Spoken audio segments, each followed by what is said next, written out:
नमस्ते। Lakhanlal Meena YouTube channel पर आप सभी का बहुत बहुत स्वागत, बहुत बहुत अभिनंदन आप सभी का। और दोस्तों, आज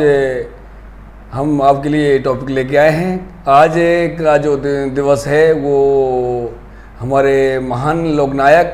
बिरसा मुंडा जयंती है। दोस्तों, 15 नवंबर 1875 से लेके 9 जून 1900 तक का सफ़र हमारे लोकनायक, क्रांतिकारी, आंदोलनकारी, जन जन में क्रांति लाने वाले, आदिवासी समुदाय को जागृत करने और उनको अपने अधिकारों के प्रति जगाने वाले ऐसे लोकनायक को मैं बहुत सत्य नमन करता हूं। और दोस्तों, आज उनकी जयंती है और आप सभी से अनुरोध है कि जो है उस ऐसे योद्धा को, इस भारतीय योद्धा को जो है आप भी जो है उनका सम्मान करें, नमन करें और उनके नक्शे कदमों पर जो है हमें चलने की जो है प्रेरणा मिलती है और उस पर हमें चलने की कोशिश करनी चाहिए।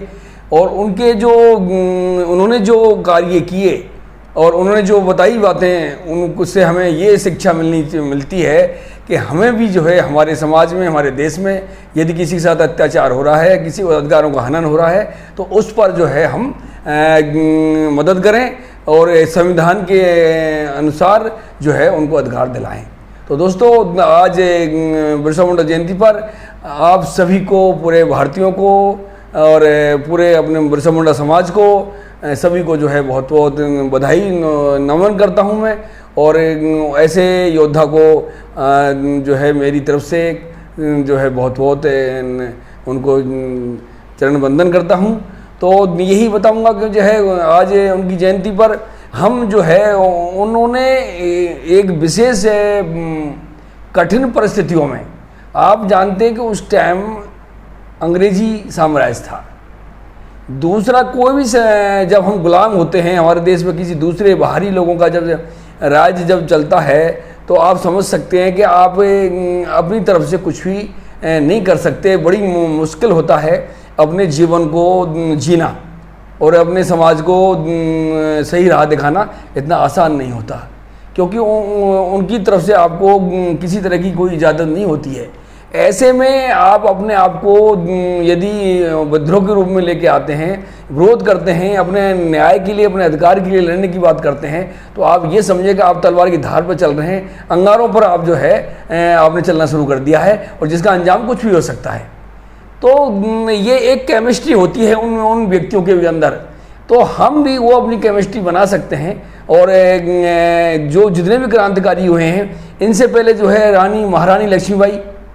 और शिवाजी, मंगल पांडे और दूसरे नाना साहब और दूसरे जो है ये क्रांतिकारी जो है इन्होंने जो है थे, इन्होंने एक्चुअल में एक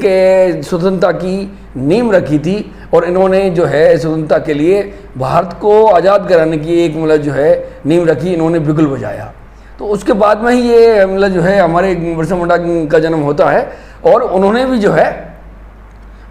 उस अंग्रेजी साम्राज्य में अंग्रेज़ों का पूरा एक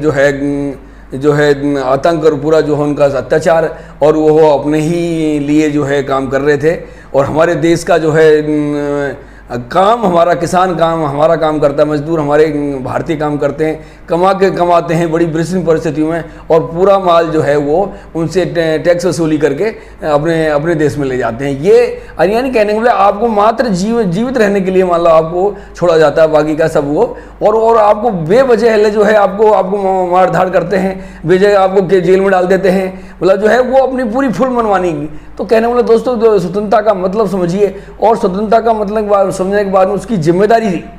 स्वतंत्रता का मतलब है कि जो है अपने देश को अपने हिसाब से चलाना और अपनी जिम्मेदारी समझना। स्वतंत्रता को स्वच्छता से मेल नहीं खाता है। स्वतंत्रता में आपकी खुद की जिम्मेदारी होती है उस सिस्टम को चलाने की, और सभी को बराबर अधिकार मिले, विकास का मौका मिले, सभी को मुस्कुराहट का, सभी को रोजी रोटी, सभी को रोजगार मिले। ये सब चीज़ों की जिम्मेदारी स्वतंत्रता को जो मेंटेन करता है उसकी जिम्मेदारी बनती है। तो स्वतंत्रता का मतलब समझिए, और स्वतंत्रता को कायम रखने के लिए हम अपनी जिम्मेदारी निभानी चाहिए। तो दोस्तों आज मैं जो है आपको संक्षिप्त में यही कहूँगा कि बिरसा मुंडा के इतिहास को पढ़ें और उन्होंने इतनी स्थितियों में जो काम किए, तो हमें भी जो है, आज तो हम स्वतंत्र हैं और आज ये कि डिजिटल युग है, सभी चीज़ें हैं, तो हमें भी जो है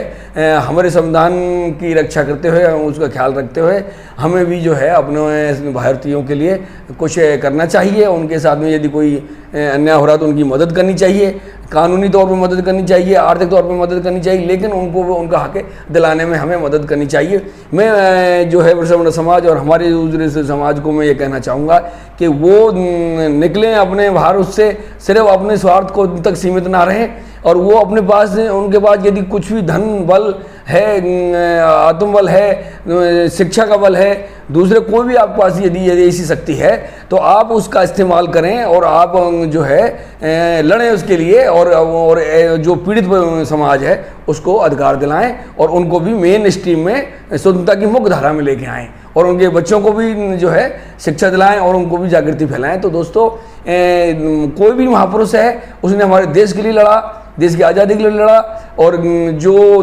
बाहरी लोग, विदेशी लोग जो यहाँ साम्राज्य कर रहे थे, उनको भगाने के लिए, उनसे मुक्ति पाने के लिए उन्होंने काम किए। तो कहने का मतलब ये है कि कोई भी हमारा लोकनायक है, कोई भी क्रांतिकारी है, उसने देश के लिए काम किया, तो हमें उसका सम्मान करना हमारा सबका जिम्मेदारी बनती है, और अपने जीवन में उनकी बातों को, अच्छी बातों को उतारना और उस हिसाब से हमें कार्य करना, ये हमारी मतलब जो है खुद की जिम्मेवारी है। तो दोस्तों मैं इसी के साथ में आपसे सभी से ये उम्मीद करता हूँ कि आप जो है ऐसे लोक नायकों को याद रखेंगे और उनके नक्शे कदम में चलते हुए समाज की और पीड़ित परिवारों की मदद करेंगे। तो जय हिंद, जय भारत, नमस्ते दोस्तों।